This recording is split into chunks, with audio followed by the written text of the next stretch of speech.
Welcome sa Dries TV. Kung interesado ka sa ganitong news, huwag kalimutang isubscribe ang ating YouTube channel. Maraming salamat! So, ayan, welcome back again sa ating YouTube channel mga kakimpaw, and sa update natin ito, panibagong update na naman ang pag-uusapan natin tungkol kay Kim and Paolo Avellino mula po dyan sa Vancouver, Canada. Pero bago po ang lahat, maraming salamat sa inyong patuloy na pagsuporta at pagsubaybay sa mga daily update natin. Kaya naman bilang pasasalamat, narito po ang mga napili kong komento patungkol yan sa naging previous update. Unang komento mula po ito kay Kitty Bell. Sabi niya, "Thank you, Dries. Siguradong mag-foursome date yan sila. At saka tama, baka pumunta pa sila ng Edmonton. Ang labo ng New York papunta kay Aki. May pasok ang bata plus si Kim sa October 25, opening ng PBB. Madami silang work pagbalik nila." Tama ka dyan, Kitty Bells. Maraming schedule si Kim and Paolo Avellino pagbalik dito sa ating bansa. At una na nga po itong October 25, opening po ng PBB si Chinita Princess. Kaya possible na hindi rin po magtagal talaga si Kim and Paolo Avellino dyan sa Vancouver, Canada. Kaya po siguradong susulitin nila bawat minuto, segundo at oras na ilalagi po nila dyan sa bansang Vancouver, Canada. Kaya hanap at hanap sila ng oras para syempre masulit ang isa't isa. Silang dalawa mga kakimpaw, kasama po syempre sa JP and yung girlfriend po ni JP mga kakimpaw. Magkasama na po sila, bonding sila together. So nakakatuwa lang po yung samahan nila mga kakimpaw kasi talagang palagay loob na sila sa isa't isa. Tapos close na agad si Paolo at si JP at yung girlfriend po ni JP. Grabe yung samahan nila, no? Nakakatuwa po mga kakimpaw. Halatang botong-boto kay Paolo Avellino si JP para kay Chinita Princess. Kung anong gusto ni Kim Chiu at kung saan masaya si Kim, doon din syempre mga kapatid niya. And syempre wala na po, nasa tamang edad na po si Chinita Princess para mag-decide ng para po sa kanyang sarili. Kaya ang kanyang mga kapatid, botong-boto kay Paolo Avellino. So maraming salamat sa komento, Kitty Bells. God bless sa'yo at mag-iingat ka palagi. At ang next comment naman mula po kay Ginang Norma Dayag. Sabi niya dito, "There's TV, no problem na sa amin seniors, for sure sila na." Dries TV, yung blogger na nag-vlog sa kasal nila Kim Pao, ay pinatunayan ng daddy ni Kimi at tita niya. Sensya na, Dries.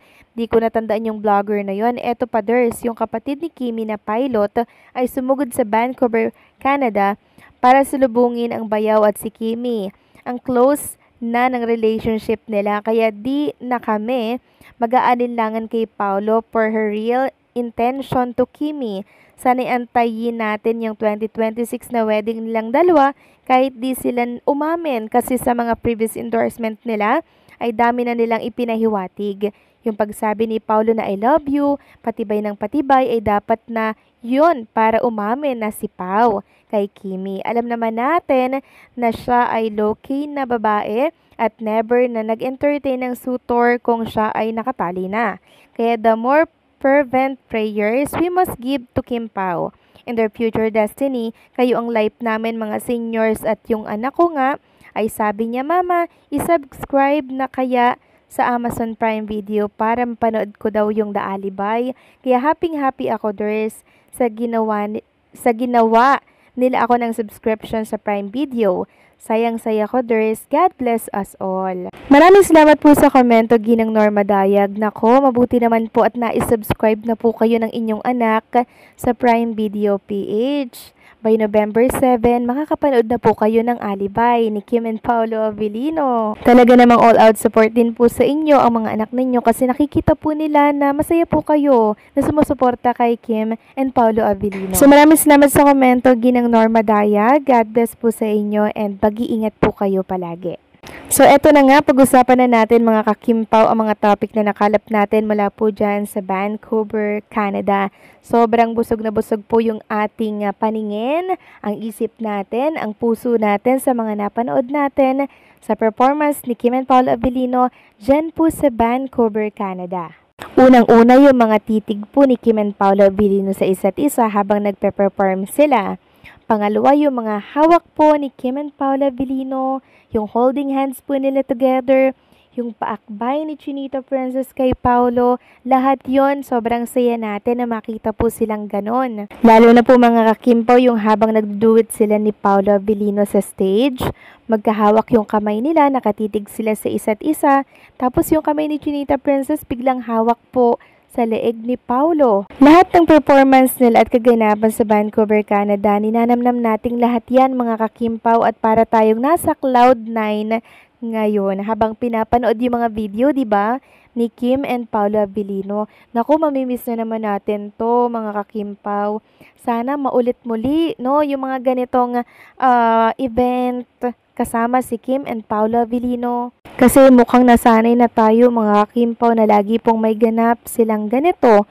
'Di ba? Yung talagang papakiligin tayo ng sobra-sobra. So, nasanay tayo na ganito mga kakimpaw.